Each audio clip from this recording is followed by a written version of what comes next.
All set. Your mic on too? Test. OK. Great. Let's get started. OK, welcome, everybody. My name is Matt Mason. I'm here with Tessa Palmer. And today we're here to talk about Power Query and the Power Query formula language. So quick peek at the agenda. We're going to start with an overview of Power Query, why you would even use Power Query in this Power Query formula language. And then we're going to do an introduction right into the language. So we're going to talk about types, values, functions, and we're going to spend a lot of time on examples. So real-world examples where you're actually going to use this formula language to do a little bit more than what you can do just through the UI. Yeah, and so underneath Power Query, there's a whole formula language, which is what we're focusing on today. And things to keep in mind is that we don't expect you to actually learn the whole language within this 1-hour session or 75-minute session. So we're basically going to point you in the right direction. It's just recently that I had to learn the whole language. So I'm going to point out some of the things that helped me learn. And like we said, we'll post all the samples and examples afterwards. You guys can sort of follow along. The goal is to give you enough background on the language itself to make you dangerous. So quickly about Power Query itself, where it fits in. So we say it's part of the Power BI solution. It runs in Excel. I always say it's the starting point of the Power BI stack. It's the way to get data into the rest of your Power BI solutions. So Power Query is grabbing the data in. Power Pivot is building your models on top. You have Power View to visualize the data, and then Power Map to also visualize geospatial data, make movies, and things like that. OK, so quickly we'll switch over to Power Query, and I'll call out some of the key components you need to be aware of when you are wanting to use M. So Power Query has its own tab. Hopefully you guys, actually, so quick show of hands. Who here was in the session yesterday? Faisal and Miguel's session yesterday afternoon? Great. Great. OK. Who here has never seen Power Query before? Anybody? So a couple of people. Yeah, OK. So this is a 400-level session. Very brave of you to go to a 400-level session of a product you haven't seen. But hopefully it will be OK. So yeah, we have Power Query. It's a tab. It can connect to different data sources. A variety of different data sources here. You'll find that when you are using the M language, the Power Query formula language, you'll do a mix of using the UI and also writing actual code. OK, so here I can connect to a SQL Server database. I'll type in localhost. One thing I want to call out on this dialog right here, so here I'm connecting, and there's this SQL statement here. And we'll talk about this a bit more a bit later. We call this feature native database queries. So Power Query actually lets you type in a SQL statement rather than using Power Query to build up the query. You can type in the SQL statement, and it just gets run directly. We'll tell you exactly why you shouldn't use this feature. It's not that it's useful in some scenarios, but as you see, as you're writing code, it's very limiting once you start using it. So keep that in mind. OK, so I can connect to a SQL Server database. It's going to show me my local SQL server, and let me just connect to one of these. And so I have some data here. Maybe I'll remove a column, right? I can do some reordering, maybe remove some more stuff. I don't want this either. Great. And so as I do these transformations in Power Query, I did all those different steps. We log all those steps here, right? You can actually see all the different applied steps that I just performed through the UI. And I can actually drill back through each step, and it changes. I can see the code as it goes from step to step and the different transformations that I'm actually doing. Each step has a formula behind it. Okay? This is the formula behind the step. You see it's actually very similar to Excel formulas. Okay? It's basically a function invocation that defines what the step is going to be done. By default, that formula bar is off. You need to go to the View menu here on the ribbon and enable the formula bar. And once you do, it remembers your settings. There's also this Advanced Editor button. So if I click on the Advanced Editor, I can see the full script of my query that I've just built up. So this is the full M language script. This you can write by hand. I find it's easier if you start with the UI, you start drilling around, and then go into the script and modify as needed. And so we'll talk about different scenarios and samples where you'd actually do that throughout the talk. Any questions offhand about Power Query? OK, let's jump over to the slides again. We'll start in on the language. Great. So Power Query formula language was informally known as M, or I guess is informally known as M. So you might hear it referred to as M. We'll actually probably even call it that a couple times. So design values, why did we build this language? The target audience is information workers and data analysts. So we're really focusing on the more advanced users in Excel, the people who are comfortable with using the Excel formula bar. And for these types of users, we wanted to make sure that the language was familiar and easy to remember. We want to make sure that it's a superset of what they can already do in Excel and similar to DAX, which is another language that is used in Excel. And we also want to make sure that while it's easy, that it also has the powerful capabilities for those users who really want to dig in and do more advanced features. So that's really what we're going to show today. And so a common question we get is, why yet another language? Why do I have to learn another language? I know SQL, I know DAX, why do I have to learn M? And it is a very valid question. And so our answer is usually, you don't necessarily need to know M. Power Query does a lot. You can do a lot in Power Query without ever having to touch the language. It's more of an advanced scenario thing. And the reason why it is another language is because it's meant for data transformation. Talking with customers initially, especially once we're very familiar with DAX, they kept saying, why isn't it just DAX? Just make it DAX. And once they start using M and seeing how the language flows, it starts to make sense. And now we have many M converts among the DAX community. Great, so jumping right into the syntax. So syntax for simple queries in some of the other languages. So in SQL, you can see here that we typically select the columns and then choose the source that the columns are going to come from, and then you do your projection at the end. Then C# link and C#, you can see that we connect to the source, and then we do the projection, and then we select the columns at the end. So now comparing Power Query, which is going to do the same thing as the other two examples, you can see here we have a slightly different syntax. We have this let and this in, and in between we have a series of steps. And the order that we're doing in these steps, we are going to select the source, then we choose the columns, and then we choose how to sort and then transformations after that. So we're doing similar steps as you do in these other languages as well, but with slightly different orders. Yeah, and the ordering is actually an interesting thing in Power Query. Because just because you write your query in this way doesn't mean these steps are actually going to be executed in this order. Okay? And there's a powerful capability within Power Query is where a lot of the power comes from. We call it query folding. And there's two cases where this comes in handy. One is when the query gets evaluated at runtime, the M engine is going to take a look and eliminate anything that's not necessary. So if you have some steps in there that are a duplicate, or if you do something on a column and then remove that column, it will just take it out and never select that column to begin with. Okay? The other thing it tries to do is it looks at all these steps that you're performing and tries to push as much of that work to the source system. Okay? And this is the process we call query folding. So in this example here, we are connecting to a SQL database and selecting, so AdventureWorks, and we're selecting dim product. We then say select two columns, and then we remove some columns here. So the transformation I'm doing here is actually selecting my columns. That was what the equivalent of that line. And then I rename one of the columns, the product column, and then I add a filter. So I'm adding a filter on the product key. And this query was actually fully generated by the UI. So with the different screenshots, you can see Matt actually just clicked a bunch of buttons, and then this was the resulting script. Right. And so the M engine takes a look at this and actually runs it at runtime. So it takes that original query that we wrote, and it will then fold this into a single SQL statement that gets executed against the source system. Okay, so even though you're doing everything, it seems like you're doing everything locally and in memory, Power Query will actually push as much of this work possible to the source system.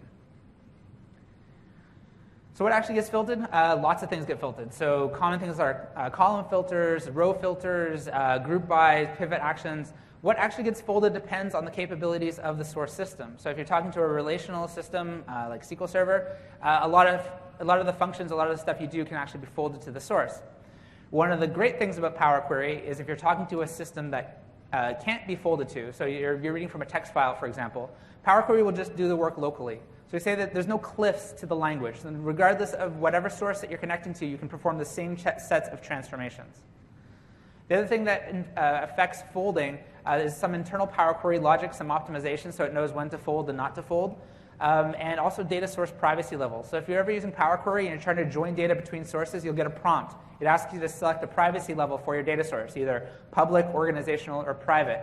And this is to prevent you from folding, or prevent Power Query from folding data from, say, a private source to a public source. So for example, say you're doing a join of customer data with a public web service, right? You don't want Power Query to send your private customer data to the web service to make those calls, right? So if there's an incompatible privacy level, Power Query will just do everything locally instead. Yeah, so the last thing that affects folding as well is native database queries. So this is the feature that Matt was warning you about initially. So what are native database queries? This is the way to query the source directly. So for all of our relational data sources that we support, we have that SQL statement box that you saw when Matt was connecting to SQL Server. So why did we add this feature? Well, while we try to push as much of the work back to the source and try to figure out how we can translate M back to SQL, there are times when what we folded isn't as efficient as what you could write yourself. So that's one of the reasons that we offered this feature. The other major one is that people had existing queries that they were already using that gave them the data they wanted in the shape that they wanted. And they may not know how to translate that to M, or they may not want to translate that to M. So this was a way to let them access that data through Power Query and then interact with the other Power Query features as well. So there are important caveats to using this feature, as Matt was saying. The biggest thing is that any steps that you've done after that resulting data, those functions won't be folded back to the source. So that's a really big thing to keep in mind. If you're going to do anything that can be done on the source, make sure it's included in that original query. The other thing is that the query isn't parsed before we send it to the source. So whatever you write in there, it'll be sent directly to your database. And we can't guarantee how often the query will be executed. If you use Power Query before, you'll notice that we do different sets of analysis and during refresh, that sort of thing. So if you're doing anything besides just reading data through a query, you're going to want to be very careful. Yep. So a quick note on our library functions. I mentioned them or showed them quickly when we were looking at the syntax.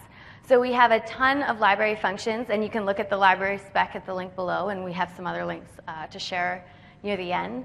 We kind of separate the library functions into a set of groups. So one of them is data access. So Matt showed you all the different data sources that we connect to in the UI, and these are our data access functions. We also have a large set of transformation functions.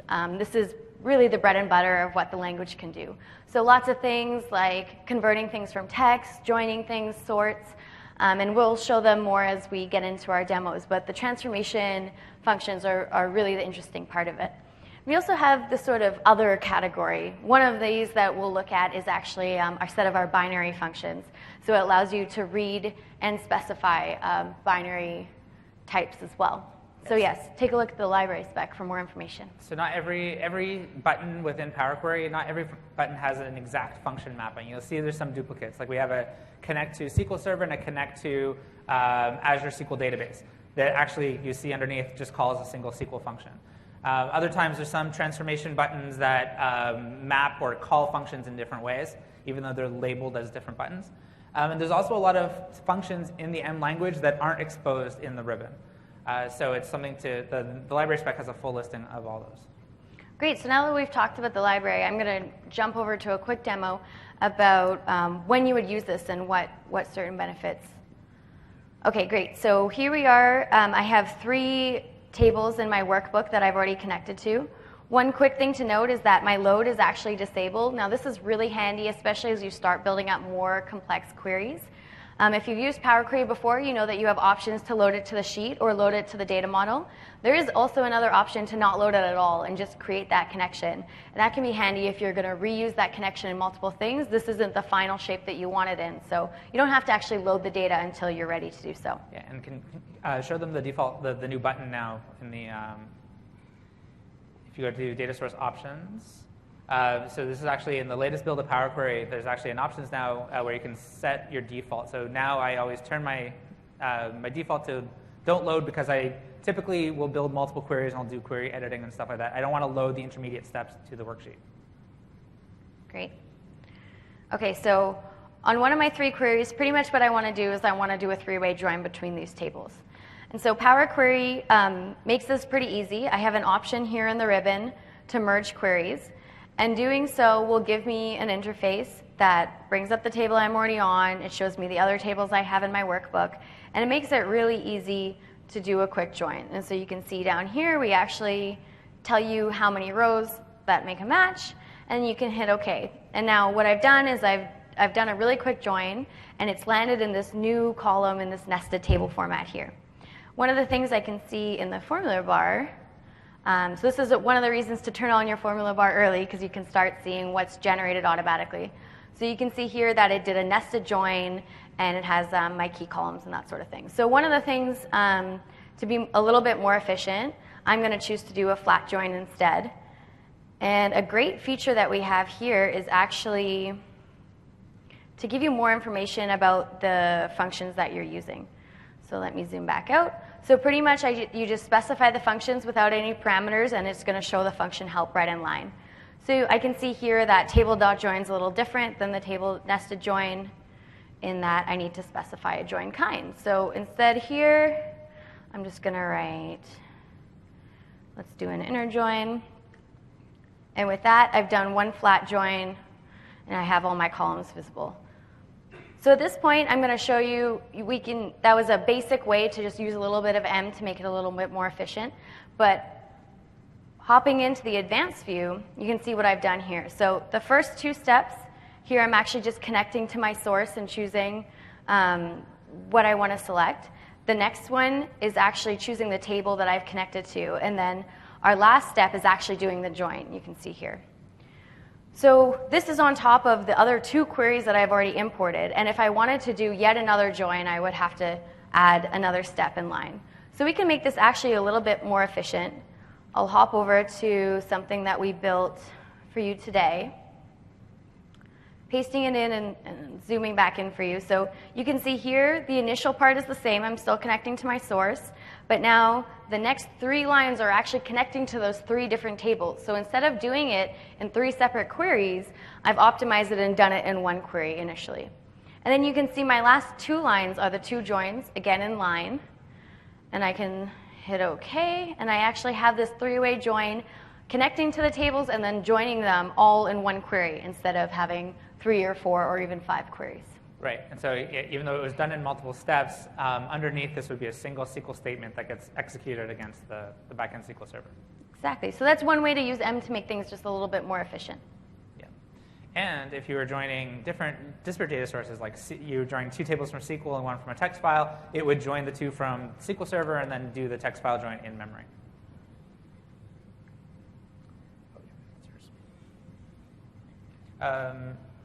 Language flow. So if you see the code as we wrote it, we talked about how the language flows from one step to another, except when it doesn't. So if we look at this example here, right, here we are connecting to a web source and assigning it to the variable source. And then in the next line, we're then indexing, so grabbing actual data from that web source and assigning that to value of a variable called web table. And then the following step, we're going to rename one of the columns from web table. We're going to rename column 1 to rank and column 2 to 2013. Assign that to rename column, and then the final in is basically like a return statement. So we're saying return rename columns, which is the final step. Okay, so this is a case where you see it flows from one step to another. And this was the main thing I had to wrap my head around when I first started writing M. I didn't really understand the structure. It's a bit different from some other programming languages. But if you think of it from a data transformation point of view, it makes sense, right? Your values typically flow from one step to another, except for when they don't, like we do in this join example. So here I'm defining my source step and then using source multiple times. The first source grabs the category dimension. The second one is the subcategory dimension. The third grabs the customer dimension. Then the final step there, I am going to join subcat and cat. And notice I never actually referenced the dim customer. When the engine evaluates that, it would just strip off that step entirely and just never execute that because it's never actually used. So if you change the in, like if I had the joined in and just return dim cat, it would never execute the join. It would just return you the product category table. Yeah, so the language tries to optimize whenever possible. Yeah. Any questions about that? OK. Great, so on to the type system. So we do have a small set of built-in types. We have this notion of any, which is really any type if we can't really detect what is in it. Also support null, logical, number, text, and binary. So we didn't blow out number to things like int32 and 64. Our only explosion around types is around dates and date times. You can see we have quite a few here. And that's really to represent how complex those data types are. We also have more complex types, such as lists, records, tables, and functions. And we also allow users to define their own. Yeah, so M is a loosely typed system. There's not much runtime type checking. Where types really come in handy is when you're writing your own functions, because the UI, when we talk about functions, we'll show there's an invoke button anytime you're dealing with the UI. And the UI will provide some validation. So if you say that this function requires a number field and the user types in text, they'll get a validation warning and things like that. Yeah. Without the UI, you wouldn't know that you have the wrong type until you actually try to evaluate, and then you would hit a runtime error. Yeah. So as someone who's writing M often these days, the only time I really use types is when I'm doing functions and declaring functions. So this is a quick example. I use this slide for reference, but the different types, and we have a type demo coming up. We're talking about lists and records and tables, and then you can actually create functions as well. So here are a couple more reference slides, starting with simple values. So this is the types in the literal format. We have some more complex functions that you can use. You can convert these all from text, or you can use this sort of shortcut here where you see pound date or pound time. So this is actually more complex values. You can see here we have lists, records, and tables. So use these slides for reference. So I'll do a really quick demo of types. So one of the things that we have here is actually a blank query. This lets us just start from scratch. So zooming into the formula bar. So lists are pretty easy to deal with. You can see I have a shortcut here. This is going to generate a list 1 through 10. So lists you use with the curly braces. And you can see here the UI figures out that I have a list, and typically you want to convert these things to tables. So that would be an easy way to do it. So next, looking at records really quickly. Records are with the square braces, and you usually have the name and then the value. And you can have multiple items within one record. And now you can sort of combine the two. So you can have a list of records, for example. Yep. There we go. And then you can see here that it actually builds my list of records. And again, I can convert this to a table. And records and lists of records, they don't actually have to be homogeneous. So you can have a different set. You see this has no X value. So I can convert it to a table and then actually expand it. And you can see it's going to build out that table for me. And it put a null value there where I didn't have one. So zooming back out, you can see over here in our applied steps that actually took a couple steps to convert my list of records into a table. So sneaking back to the source, of course, there's an easier way with the language. So we have a function that will do this, table from records. And it just takes a list of records just like this, and it's going to build up my table. And now you can see my last line has an error, and you can actually click into the cell and get a preview here of what the error is. And it's because, again, tables do expect your records to be of the same shape. So just adding that X value will build up my table as expected. So that's just a quick example of how our different complex types work together within Power Query. Yeah, a common thing I find when I need to build my own tables or types into my M script is if I want to loop over a list of values, or I have a hard-coded range of things that I need to do. So I'll typically build up a list in M and then invoke functions for each of those things in the list. And you'll actually see us do that a little bit later. Yeah. Okay, so this is the most complicated slide of the deck. So unary function. So a unary function is a function that takes in a single parameter. And you're going to see this quite often in M, especially around tables and rows. Okay, so in this case, we're doing a table.selectRows. You're passing in a table argument, so the table argument is typically your previous step, right? The transformation's up to that point. And what this function is doing, what the table.selectRows function itself takes in a table, and then it takes in a lambda expression, so an expression that is going to be evaluated per row. The R argument there is meant to represent a row. And basically, it's saying, pass in the row, and for each row, compare the manager column to the buddy column. And if they're equal, select that row. Okay, so basically this is going to be invoked over every row within that table argument that you just passed in. So there's a shorthand way of writing that. Because this is done so often, M has a shorthand with an each function. So here we can say table.selectRows, pass in the table, we do each, and then we have an underscore there, an underscore to represent the current row. So each is basically a shortcut into calling it. And because to be closer to the DAX syntax, you can actually eliminate the underscore completely. So in the shortest shorthand form is this bottom one. So these three expressions are actually similar, but you'll see in the UI when you do different operations, you'll see it looking like this. So you do pass in the each, which replaces the unary structure up above, and then you can reference the column names without actually having to specify the underscore. If you write your own function that takes in a row, you'd pass in underscore as the argument for that function. Okay. This is another quick for reference slides about the top one you'll use often, the if, then, and else, right? Standard if and else expressions. The let expression, which is the general structure of how you start and end your M statements.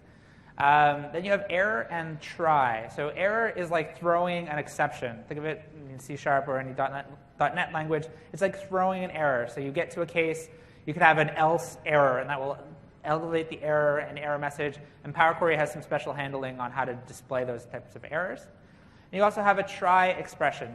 So that think of that as like a catch. So if you want to perform an operation, you can wrap it around a try and an otherwise. To catch the error, so to hide it or to return a default value if an error occurs. And this is probably a good time to point out that the language is case sensitive. So you'll see here we have if, then, and else all in lowercase. So that's something you'll want to keep in mind, especially as you're naming your own queries and functions and stuff, that when you reference them, it's all case sensitive. Yeah. OK. So the rest of the session is pretty much demo. So we went through the slides really quick. We'll take a bit more time on the demos, and we welcome questions if you have any questions throughout. We have plenty of time left. So, any questions now, actually, before we hop in? You guys still with us? OK. Great. Yeah, either they're still asleep, or it completely makes sense. We have some pro programmers here. OK, so which should we do first? Yep. Oh, yeah.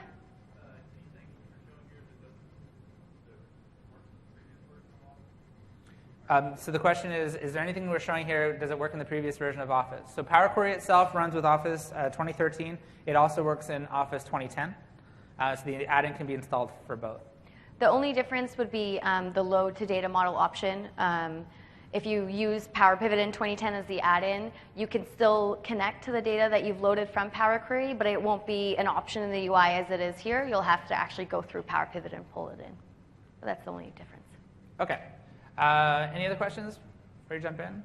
Yep. It seems like in some cases you're referencing columns as literal strings, but in other places they're more strongly typed. Am I correct in that? And then is there any sort of IntelliSense going on here? So the question is, it seems like sometimes we're using like literal or string representations of columns. So like quotes, other times there's square brackets around it to reference the column itself. So typically the strings means you're referencing the name of the column. So you'll see that as like remove columns or rename columns. It's always done by name rather than ordinal, like an ordinal position within the table. And then the square brackets are usually meant to denote the value itself, or the value in the column. IntelliSense isn't there yet. You'll see that through our demos we have a Notepad++. We have a Notepad++ language file that we use for some highlighting and stuff. We could share out this language definition afterwards. So you can download, try it. You at least get some syntax highlighting. This is usually what I use as I'm writing. I can imagine that IntelliSense would be a feature that we'd add in the future. So IntelliSense and syntax highlighting directly within the Power Query editor. I'd love to see that. OK. So I'll do a couple of quick common scenarios that you do in Power Query. So if you were at yesterday's session, you saw a couple of these things, a couple of these steps. Common thing here is to connect to a folder of data. So here I have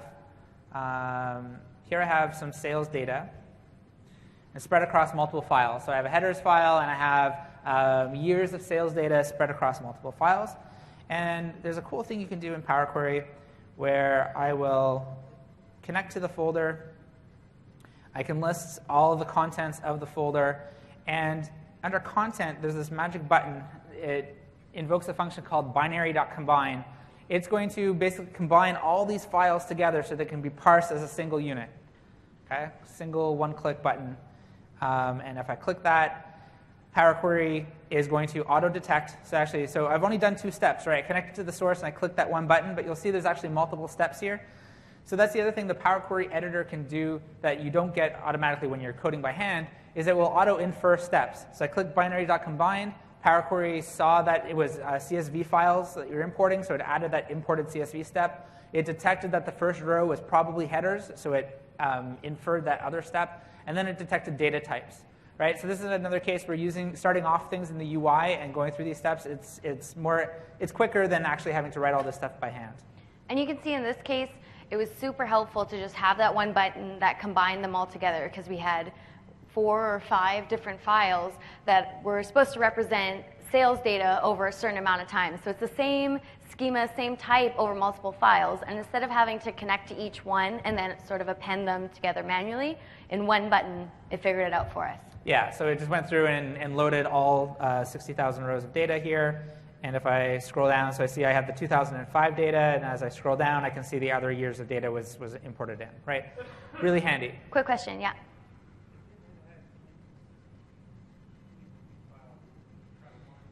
So the question is, if there's inconsistencies around the 2 files, no. So it's just doing a very straight binary combine, so you have to make sure that the files are in the right format.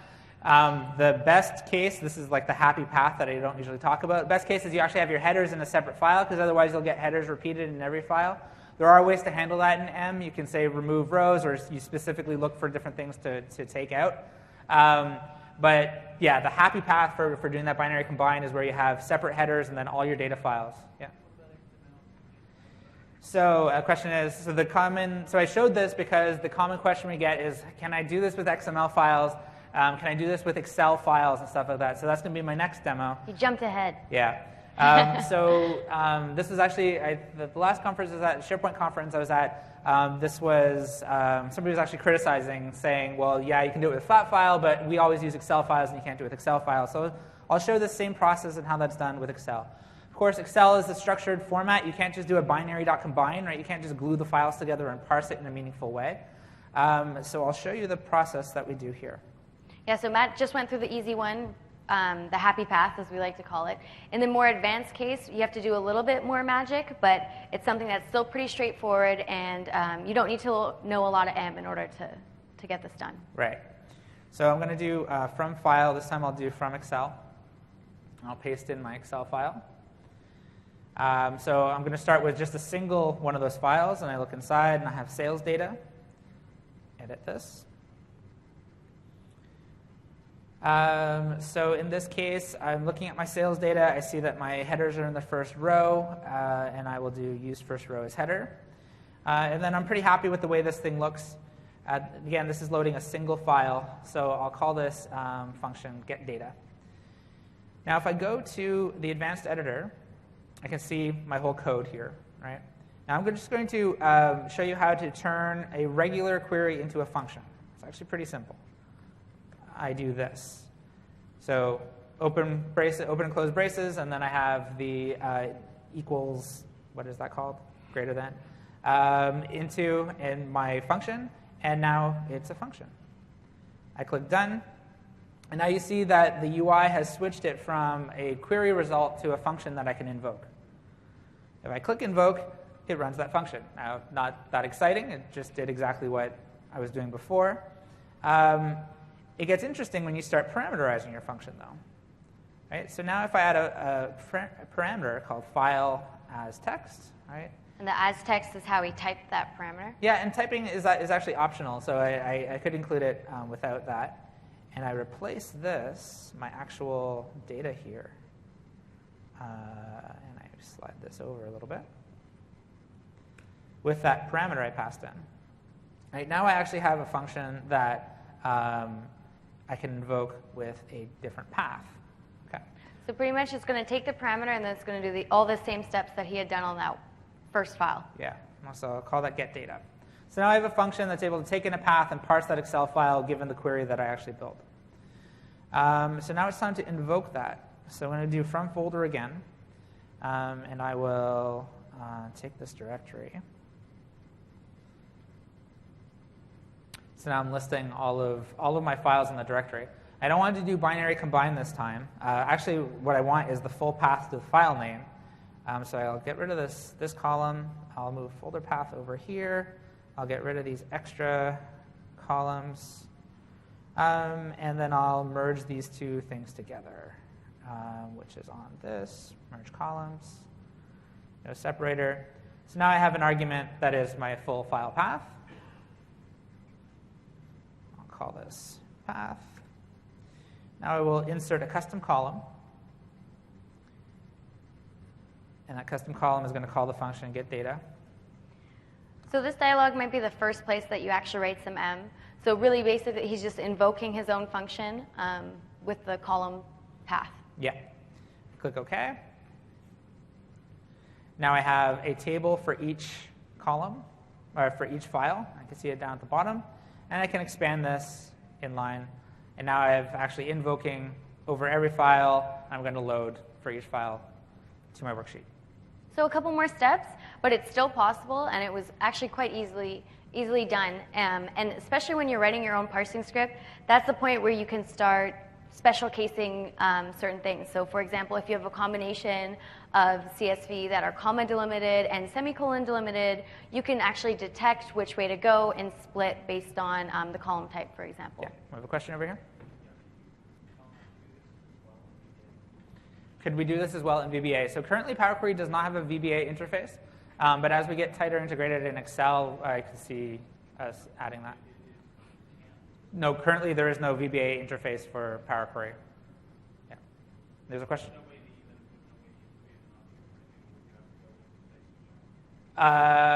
So currently there's no automation interface at all for Power Query. It's strictly through the UI. You can write the language and paste it in, but there's no way to automate using VBA or C# or any sort of language to do this at this point.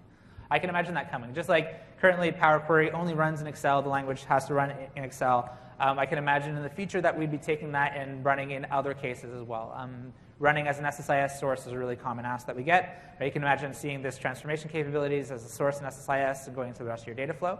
Definitely a handy scenario. But I can see other cases where this could be used as well.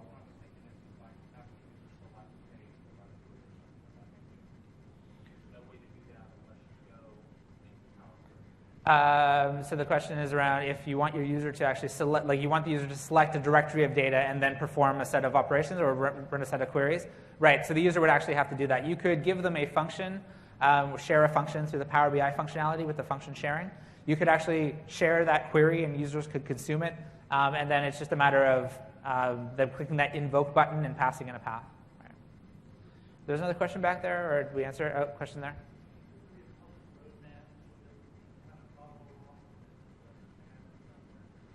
The question is going to be a published roadmap about Power Query itself.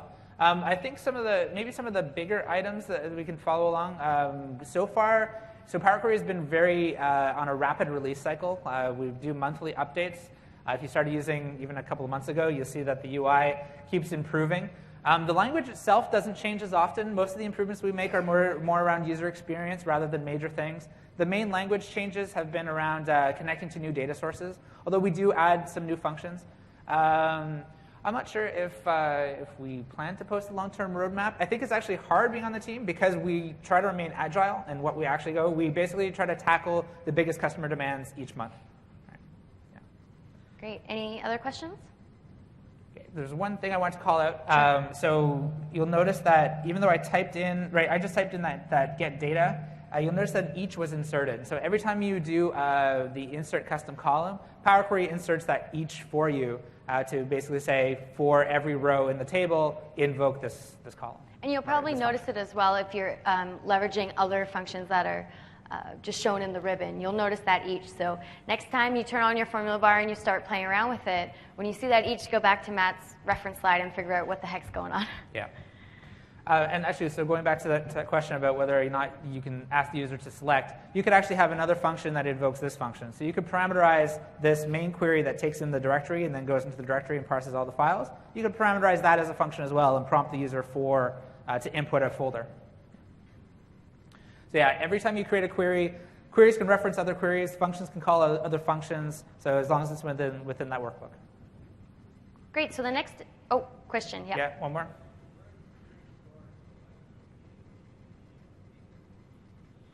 So the question is, where are the queries stored? So currently the queries get stored within the workbook itself. So you need to take it, it's between workbooks. Power Query itself, Power BI, if you have a Power BI license, there's sharing capabilities. You can actually share a query. We have limited support around sharing functions. We plan to improve that. But you could share a query as well and then consume it through the search experience. And I think we can show that in the next demo. Yeah, and so when you share it, we'll share out that script that we were showing you, so we don't actually share out your data. But then anyone within your organization or you from any machine can then find that query through the search functionality and use it in other workbooks. Okay. Yep.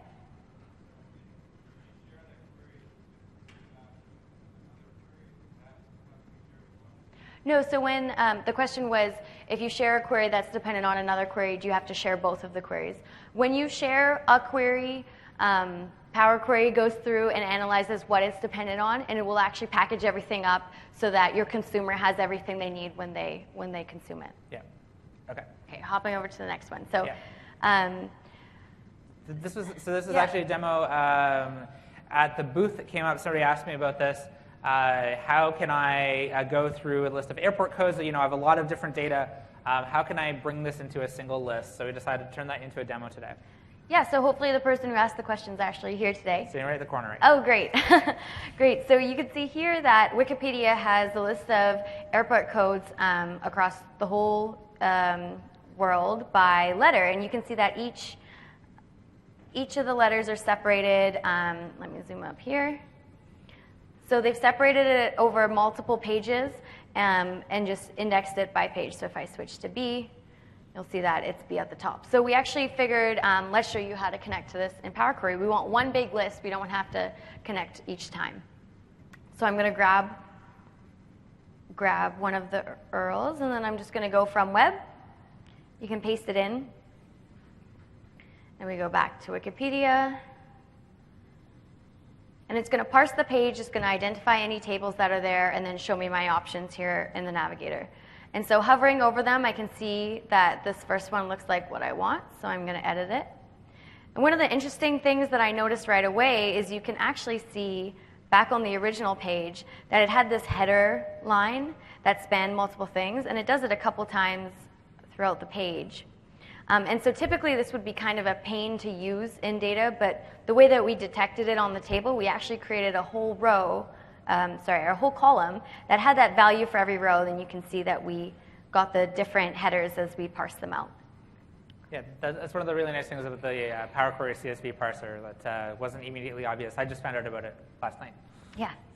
So I only need these 3 columns, so I'm going to remove the other ones. And this is pretty much it. This is all the information that I'd want, but I want it over all of my different fields. So I'm going to do similar to what Matt did, and I'm going to make this into a function. So zooming in, you can see here that I have my web page, and this is really what the parameter that I would want. So instead of having the B or A or C hard-coded in, I'm going to specify it myself. So I'm going to insert, I'll call my parameter letter, and then I'll do the trick that Matt showed you, and create this function saying that the letter is a parameter. So I could keep it like this, or I could add the fact that letter should be a text. Great, so just like that, I'm done. And again, just to show you that it's actually going to do something, I can invoke it with C, and then I get the information that I want. So let's rename this something helpful, get airport codes, and then I'll save it out. So now I want to do similar to what Matt had done before. He got the list of what he needed and invoked over it. So maybe I could generate a list. One of the things I know in our search capabilities is that we have a bunch of different data, and the list of the alphabet should be pretty easy to find, right? So look looking for the alphabet. This is searching in our online public catalog. We were talking about sharing queries before. That would be in your corporate catalog. So we do have different information that's stored in these different places. So again, you can hover over. You can see this is also from Wikipedia. And I could use something that helps you pronounce the alphabet, or this one looks pretty straightforward. So selecting it is actually going to create a quick query. And then editing my query, you can see I have A to Z. And really all I need is this one column. I don't need the other information, as interesting as the frequency column is. So let me remove my other columns. And now I have everything I need, and I just want to invoke the function over top of it. So one of the things that Matt showed was actually creating a custom column that added a column to my table and did the function there. Another option would be to use another function that we have, which is actually called table transform columns. Yeah, so the main difference in these two approaches is in mine, I added a custom column, then I had to expand. In this case, we're actually going to transform an existing column into the end result. So again, using that inline function help, I can get an example right there if I don't quite know how to use this. And you can see the different parameters that are expected. So let me paste it back in. So one of the things I know is that if I just have one column, I can offer a default transformation. You can see it right underneath. And actually, all I want to do is leverage the function I just wrote. So this is my own function. You could do something else like one of the other library functions we have. You could use SQL.database if you're going to pass in your server name, for example. So just hitting enter here, you can see now I have my list of tables. And in the same step, I can expand it. And I have everything I need. And we go A, B, oh, lots of A's, B, C, and it's actually filled them all up together. And so at this point, you could take it and you could split out the country, for example, and do map it, and you can see different information. But really quickly, we found something online that was helpful, and we got it into a form that I could actually use it and keep working with the rest of my data. Yeah, and I realized we forgot to call it one thing. So if you want to zoom in on the FX button that you click, so you can actually, to add a new step manually, you can click that FX button. Once you do that, then you can start typing in your next statement. Yeah, and so what it does when you select the FX button, it auto-generates a step that actually just references the previous step. So that's a quick way. Typically, you want to reference the previous step as you're typing your own function. So that's a quick way that it auto-populates it. If you don't do anything and you actually just hit enter, it'll show the result from the previous step again. Yeah, and if you show the advanced editor, just show what that looks like. See that? So Power Query auto assigned the name custom to there and just had exactly what you had in the formula bar right there. That was the other thing that threw me off. When I add a formula bar, or sorry, manually add a formula, I thought I had to name it as well, but you only do that on the advanced editor. Great. Any questions on that? Okay. Awesome. Switch back over. Great. So now we had this great demo. We're Too close. can never stand close to each other. Okay. So we actually have some time, so maybe I'll show this. So Faisal and Miguel showed this in their demo yesterday. So maybe just quickly I'll show it. So this is very similar to my demo where we were parsing the Excel files. In this case, I'm parsing some web data, and the data is paged over multiple pages, right? So every page has about 100 results on it. And so I'm going to connect, and I want to basically read all these pages together, and I'll create a function to do it. So let me do this. So again, just like the Excel, I'll connect to this page, to a single page at first. It connects to the page. It's going to pull out everything that looks like a table. And this is the one I want. It looks fine like that, except if I scroll down to the end, I can see that there's some summary rows at the bottom. Now, we used to have some complicated steps here where we would do a total row count, where we'd just take the first top 100, but that doesn't work because on the final page, there's not 100 records, and you still have it, so you have to add table.row count. It was a great part of the demo. Unfortunately, we added a very easy-to-use button, say just remove bottom rows rather than keep top, so it broke our demo. But now it's very easy. So I'm just going to strip off the last 3 rows of this table. So that gives me a single table of data. I'm going to turn this into a function again. Open this up. Say page as number this time. And then I see within my query string here, I have a page parameter here. I'm going to add this in. I'll do number.toText. Power Query doesn't automatically convert number values to strings. So because I want to treat it as a string, I'd use the number.toText function to do this conversion. Finish my function right there. Done. Now I can invoke this over multiple pages of data. Let's just test it. Pull back page number 1.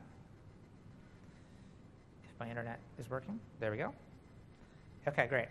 So now I know this function is working, and I'll call this getData. It's my favorite name for functions. OK. Now I want to invoke that over all my pages. And in this case, if I go back to Box Office Mojo, I see that there are 7 pages of data, and I know how many pages there are here. So I'm going to do from blank query. Whoops, not SharePoint lists. I do from blank query, which lets me start off with a completely blank query. I will do 1 to 7. So it'll give me a list from 1 to 7. Convert to table. I'll do my insert custom column trick here. Call this getData. Pass in column 1. Great. So this is another example where in a few clicks and a few extra things that we typed in, we've really easily gone to the data table that we wanted in the end. OK. And I can actually remove this first page thing here, because I've already used it to invoke the function. I click apply, and actually I forgot to actually turn on my query, or to load the query. So I'll load this to the worksheet. Click apply, and now it's going to pull down all that different data. So again, when I first showed this, somebody challenged me saying, well, this is great if you know all of your maximum range, right? I can look at the page, and I know that there's going to be 7. So what do you actually do if you don't know? And this M was very hard for me to wrap my head around. I couldn't actually figure it out myself. But it's possible. I was actually amazed at the power of the M engine. So in the end, I pulled down all 686 rows of data. I'll start here by showing the code itself. OK? And hopefully this shows up OK. So here's the function that I'm going to use, or the M query that I'm going to use. I'm actually assigning a page range from 1 to 100,000. And then I'm using that list.transform function, passing in my list, and then I do a try. I say for each, so for every item in the list, I'm going to call getData, which is my function, and pass in the value, or the row. And if I get an error, so if I end up accessing a page that doesn't exist, it gives me an error, I'm just going to return null. Okay? So if I just ran these 2 lines, it would basically go from try pages 1 to 100,000, make all those requests, and I'd just get back null for all those things. But I don't want to make 100,000 web requests. I only want to make requests for the pages that exist. On this next line, I'm doing list first n. I'm going to take the first n records. And the predicate that I pass in is null. This is not equal to null. So basically, I'm saying take all the records until you hit a null. Okay?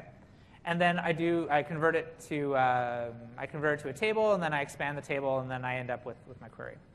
So the M engine has an optimization here. When I'm actually doing this call to get data, it actually returns a promise for data. It's not actually evaluating. The M engine knows I'm going to, at some point in the future, you're going to ask me for this value, and I'm going to have to run this for you. Then it sees that, OK, I only have to ask this value, keep asking for these values until I hit my first null. So when I actually evaluate this, it's not going to make 100,000 web requests. It actually makes only the first 7 requests. It gets a null on the 8th request and stops right there, because I did give me a call to the first. This hurt my head a lot when I tried to figure this out. But the same guy who challenged you to handle this also asked about, well, what if There's actually data on the 8th page and 10th page, and if things are a little sporadic. So you could do a similar thing. If you don't use first n, though, it would do all of the requests. So if something more could be anywhere up to 100, for example, then you could just choose to select the rows instead of using the top rows. But there's different options depending on your scenario. Yeah, so if I pull this back, it's going to pull back my data. And if I say load to worksheet, it will now execute and then will stop once it hits that first null record. So that was, again, a couple clicks. We wrote very little m in the easy case that you likely have seen before. But then there's a more advanced way that you can actually connect to even more data. Yeah. OK, any questions around that? Nope. OK.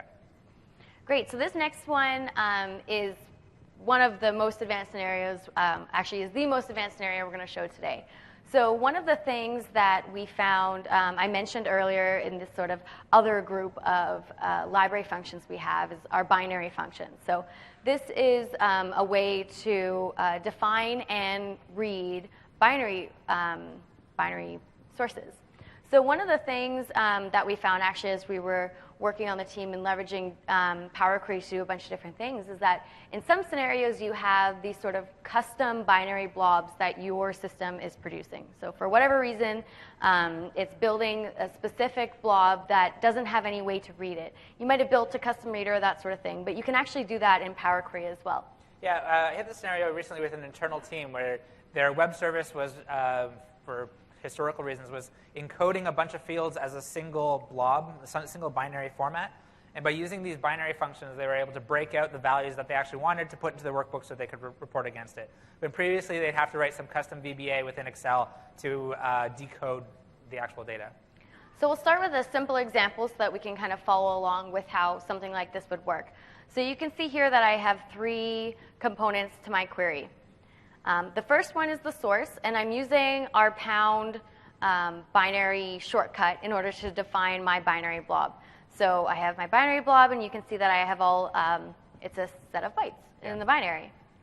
The next one is actually defining what's within this blob. So I know that within my binary source, we're going to have points. And you can see here that I'm saying it's a record that has 2 2-byte values. So I'm calling them X and Y here, but you can see using this binary format, I'm saying that within my record, I have 2 2-byte values. Great. Everyone with me so far? Awesome. The next one is this file format, and this is actually where the magic happens. So what I'm doing here is using one of the more advanced binary functions called binary format.choice. This is pretty much saying how we're going to parse out the blob. So it's saying use the first value, which is a 4-byte value. Use that to figure out how many records I have within my blob. So if you go back to our actual source here, you can see the first 4-byte value is just 2, and so it's going to say that I have 2 records within my source, and I already know from our point format value here that each record has an X and a Y value. So seems pretty straightforward. Let's see if this actually works. So I'll copy it back over, use a blank query, and I'll paste this in. And just like that, the result is 2 records, just like I said. And now I can actually convert this to a table and expand it out. And you can see here that it detected, it followed exactly what I said, and it found those 2 records with 2 values in each. Great. Everyone following along? That seems pretty easy, right? Then again, our binary source wasn't too complicated. We could even edit the source, for example, and add another value 3 here, and then add an extra record, and it would still parse it out just like you're saying. So a much more complex version. This seems helpful, but how often do you have a little blob like this? Something more common and that we use as an example is actually this one here. So let me copy this whole thing in. So this is the M code to parse a PNG file and load the header out of a PNG file. So what we had is actually the member on our team who built up this binary format library, left us with this really interesting example that parses out a PNG file. So I can't even tell you all the different crazy things that go on here, but you can see all of the different functions, the different chunks that it's going to detect within this PNG file, and it's going to break it out into information that we can actually see in Power Query. So Matt and I were actually just at PASS-BA in San Jose last week, and so was the president. So you can't really see it too well, but I'm sure he's in one of these dark vehicles up front. We took a picture from our hotel room and figured that this would be a pretty easy picture to give you an example of. So we're actually passing this into the function, and I'll hit done.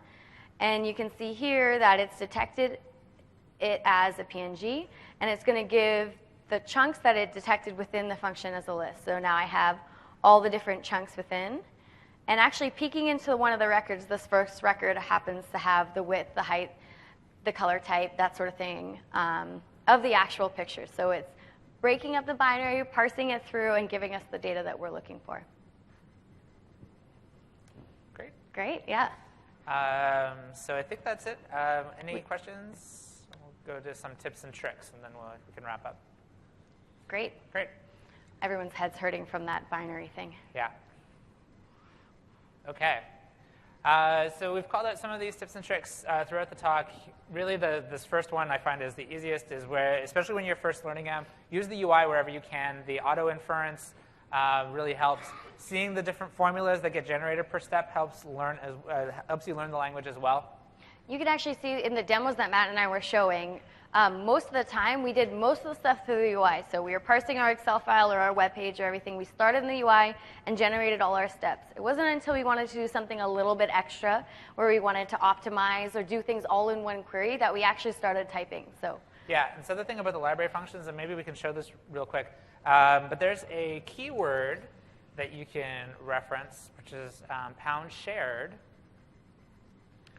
So this keyword is actually very handy, especially as you're starting to learn the different library functions that are available. So typing #shared into the formula bar is actually going to give you a list of all of our different functions as a record. So converting this to a table is usually the first thing that I do, because then you can search through them, for example, and say, find everything that has a table, and then you have all your table functions there that are easily accessible. So this is something that's really helpful, especially as you're starting to learn the function. We do have other reference documents, both PDFs and web pages that you can navigate through. But sometimes when you're in the middle of doing something and you want to know, #shared can be a quick shortcut. Great. And as we showed, you can type in the function name and it displays the help. And actually, in that #shared thing, you can click on that function link, and it will do the same thing. It would be just like invoke it. So for troubleshooting, using try and catch, using the try and otherwise, it's very useful for debugging certain things that might throw errors and actually catching and inspecting the error object as well. Power Query does have a function that lets you remove all error rows as well. And if you're doing something and you suspect there's an issue with the folding that's going on, like with the query folding, what Power Query thinks it's going to send to the source system, there's a function called table.buffer. And if you do table.buffer, Power Query will fold up until that point. So say you want to do it halfway through your transformation, you do table.buffer, Power Query will fold up to that point, bring everything into memory, and then the rest of the transformations will be done locally.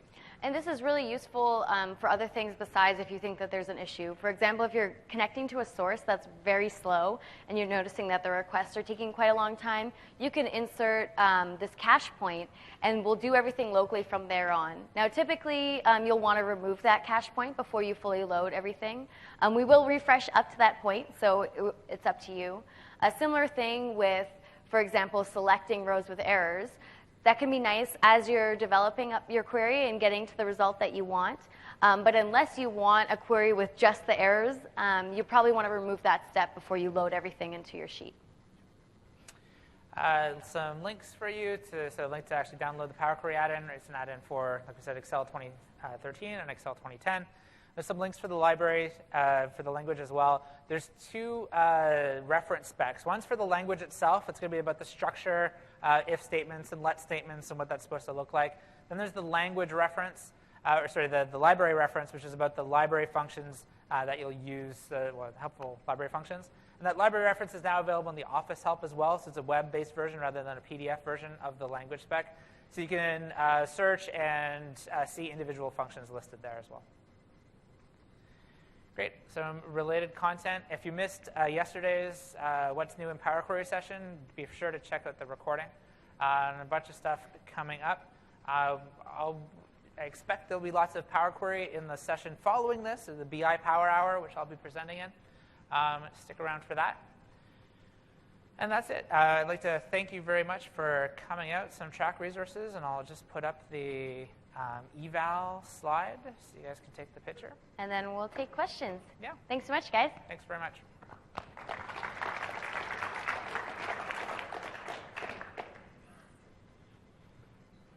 Any questions? No. Yeah.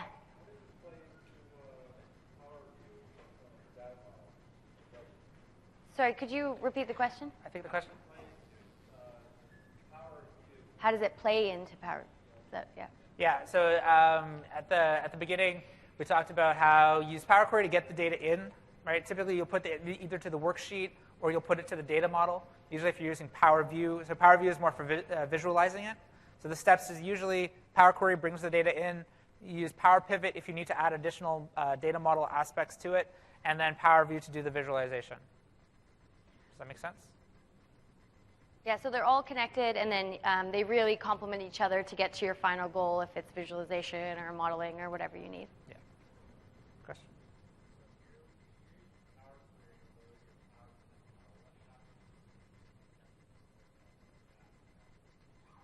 So the question is, if you're using Power Query to load to Power Pivot, and you want to elevate your Power Pivot model to a tabular model, what happens? Today, it's not a very good story. It actually doesn't work. So Power Query doesn't work with tabular. That's one of the next things we're going to be working on. So yeah, it sort of breaks that grow-up story for Power Pivot. You'd have to recreate your connections using the SQL or whatever direct connections that tabular supports. One of the things with Power Query, so we released it as an add-in initially. Now that we've gotten this great feedback and people seem to love it, we've convinced that the Office teams that this should be tighter integrated into Excel, and the BI team is that this is part of the Power BI suite. So we need to, next step is basically making it work with tabular and integrating it closer into Visual Studio and things like that.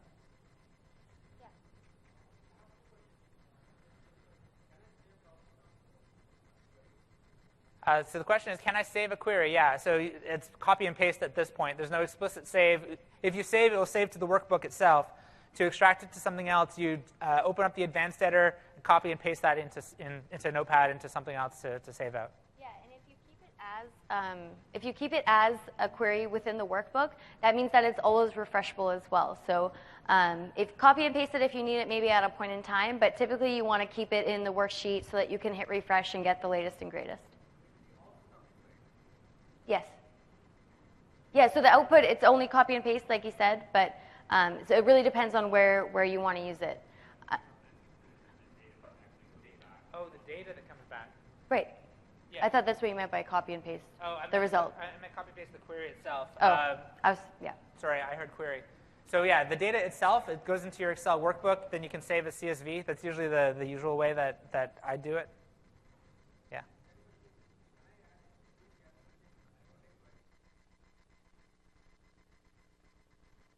So the question is, do I have scheduling capabilities, or can I schedule it?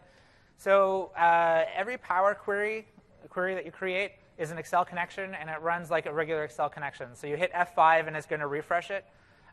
Through Power BI, you can deploy to SharePoint, to the BI sites, and there's refresh capabilities there. If you just want to refresh it locally on your machine, you can use the Excel automation APIs to open up the Excel object, do a refresh all, and save it again.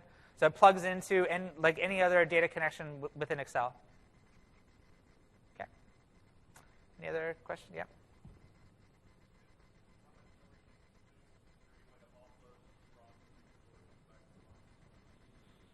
Do you want to handle that one? Sure. So how much memory it consumes? It will it's whatever is available on the system. So it doesn't have a max of amount of data that it can process short of what's are the resources on your machine. So there's pros and cons to that. But right now there isn't a way to offload some of the work. Right now everything is hooked into Excel and on your machine. But you can see, especially as we start dealing with larger data sets and having big data support and that sort of thing, that we're going to need to work in some way to offload some of the work from your machine. So it's not something that's available yet, but it's something that we're looking into. Yeah, typically where you'll hit the memory issues, what is if you're using 32-bit Excel, so I recommend using 64-bit. The other is Your mic's off. Because Power Query tries to, my mic is low. Because Power Query tries to fold everything, right? A lot of the time the work is offloaded and pushed to the source systems. Times where you do a lot of, where it take up a lot of memory is if you are joining large data sets locally that folding can't be done, large text files and things like that. Power Query tries to stream as much as possible, but some operations it's going to have to bring everything into memory.